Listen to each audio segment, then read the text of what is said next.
Kimiki Ramazanda roza tutup bu sadaqani bermaydigan, roza tutuş ibadetidan haqiqiy bahramon bo'lmagan yoki uni yaxshi ishlarga muvaffaq qilganligining shukronasini bermagan bo'ladi.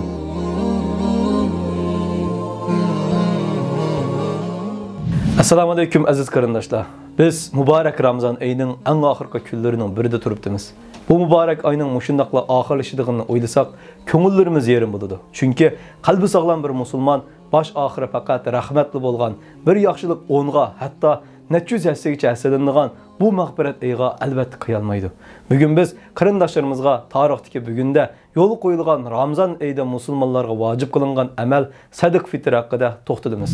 Sadiq fitr hijratning 2-yili Ramazon oyining 28-kuni yo'l qo'yilgan bo'lib, bu ibodat orqali nurg'unlagan yaxshiliklar maqsad qilindi. Chunki sadiq fitr Ramazon oyida sodir bo'lgan g'ayvat va til haqoratga o'xshash ba'zi gunohlarni yuydi. Masalan, ro'za tutgan kishi g'ayvat qilish, tillash, nomahramlarga qarab silish yoki ba'zi bir naloyiq ishlarni bilib bilmay sodir qilib qoladi. Sadiq fitr bo'lsa, tavba, zikr, istig'for va nafl namoz qatorliq boshqa yaxshi amallarga qatilib, ro'za tutgan kishining gunohlariga kafarat bo'ladi. Ularni yuvib o'tadi, kam yerlarini to'liqlab o'tadi. Yana Ramazonda ochliqning ta'minini tetigan kishi och yalang'och qolganlarga bu ozg'ina sadiqa bilan yordam qilib, Ramazondan amaliy dars olgan bo'ladi. Ramazonda roza va tarovih namozlarini ado qilishga, boshqalarni iftor etish va mol zakotlarini ado qilishdek yaxshi amallarni ado qilishga muyassar qilganligi uchun Alloh taologa shukr izhor qilish bu sadiqaning farz bo'lishidagi hikmatlarning biridir. Shunga kimiki Ramazonda roza tutib bu sadiqani bermaydigan, roza tutish ibodatidan haqiqiy bahramon bo'lmagan yoki uni yaxshi ishlarga muvaffaq qilganligining shukronasini bermagan bo'ladi. Yana bir tarafdan namoratlar bu sadiqani elib, hech oyamni muhtojlik his qilmay, xushal-xoram o'tkazadi.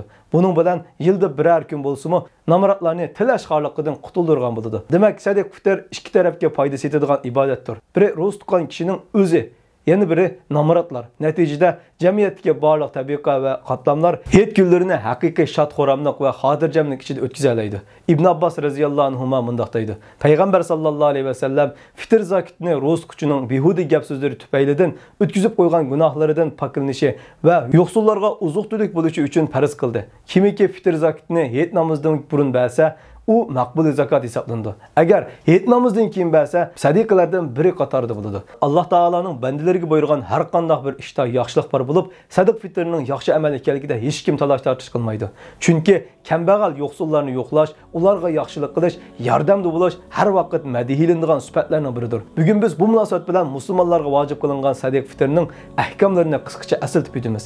Sadiq fitrning vojibligiga butun islom ummati ittifoq kelgan bo'lib, bu sadiqani har bir musulmon o'zi, ayoli va o'zi boqadigan barliq bolchaqalar uchun har biriga bir kichikdan berdi.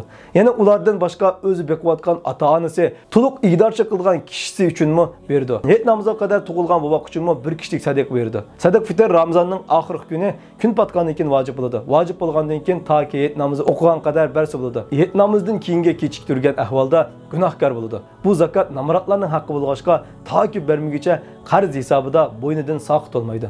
Sadiq fitrni hech namozga chiqishdan burun berish mustahab. Hech kunidan 1 yoki 2 kun burun bersimi bo'ladi. Yana ba'zi olimlar Ramazon ichida bermasmi bo'ladi deb qaraydi. Albatta unutib qolishdan ansirgan kishining Ramazon ichida fursat topib berib o'tishi afzal.